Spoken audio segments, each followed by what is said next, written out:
Oke, Assalamualaikum warahmatullahi wabarakatuh. Selamat pagi, siang, sore, malam semuanya.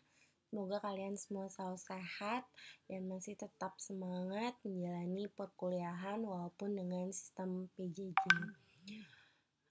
Baiklah, untuk kesempatan kali ini kita akan melanjutkan kuliah dasar-dasar pemrograman. Nah, untuk pertemuan yang ke-11 ini kita akan membahas tentang arsitektur program ya, dikaitkan dengan penggunaan subprogram. Ya, jadi kita akan pelajari konsep dasarnya, kemudian dua bentuk subprogram yang akan kita pelajari. Yang pertama adalah prosedur, kemudian yang kedua adalah fungsi ya. Selanjutnya kita akan mencoba berapa latihan membuat program-program dengan menerapkan program yang modular ya, atau di mana di sana terdapat subprogram. Konsep dasarnya ya, jadi seperti yang sudah saya sampaikan sebelumnya, jadi yang mendasari arsitektur program dengan subprogram itu adalah sebuah sistem pemrograman yang dikenal sebagai pemrograman modular, di mana program dibagi ke dalam modul-modul. Nah, untuk penggunaan bahasa pemrograman bahasa Pascal, modul itu diimplementasikan ke dalam dua bentuk, yaitu prosedur dan fungsi. Nah, prosedur atau fungsi yang dibentuk ini ya dilakukan dengan mengelompokkan sejumlah perintah untuk menyelesaikan tugas tertentu. Nah, modul diperlukan jika kelompok perintah tersebut seringkali digunakan di tempat yang lain dalam program, gitu ya.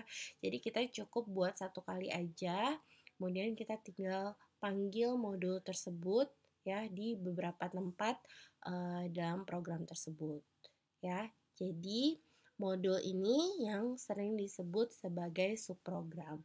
Bentuknya di Pascal ada yang berbentuk prosedur dan ada yang berbentuk fungsi.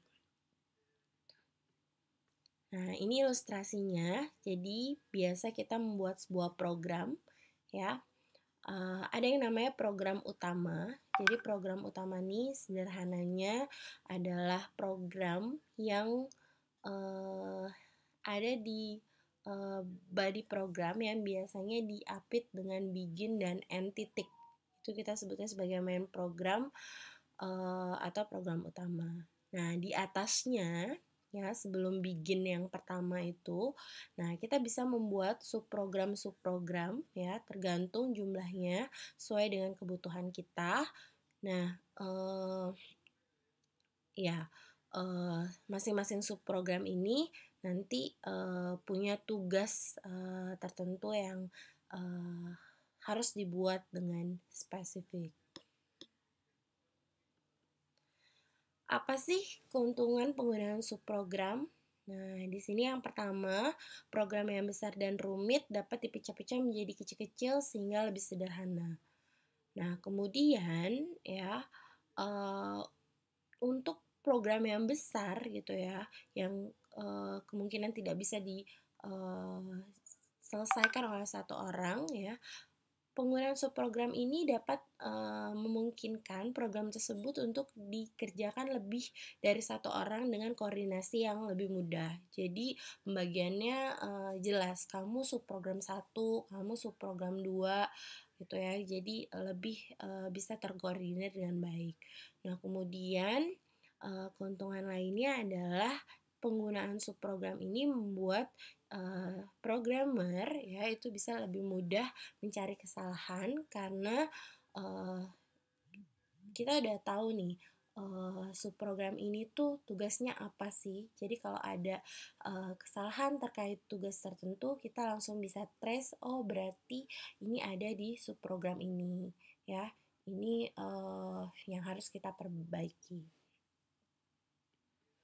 Keuntungan lain, subprogram dapat dimodifikasi tanpa mengganggu program secara keseluruhan.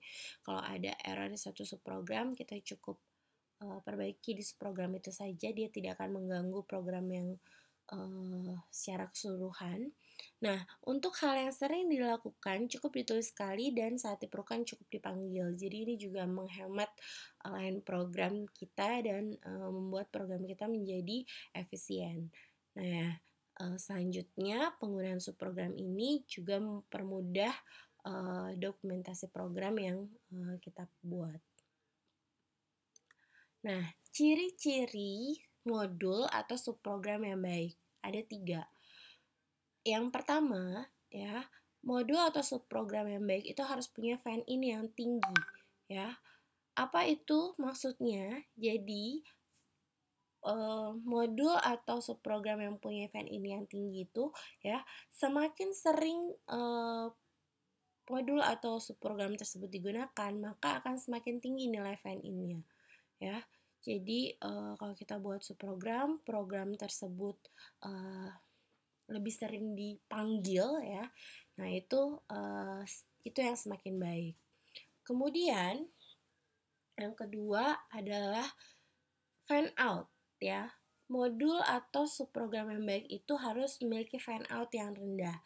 Nah, ini terkait dengan tugas yang dilakukan oleh modul atau subprogram tersebut.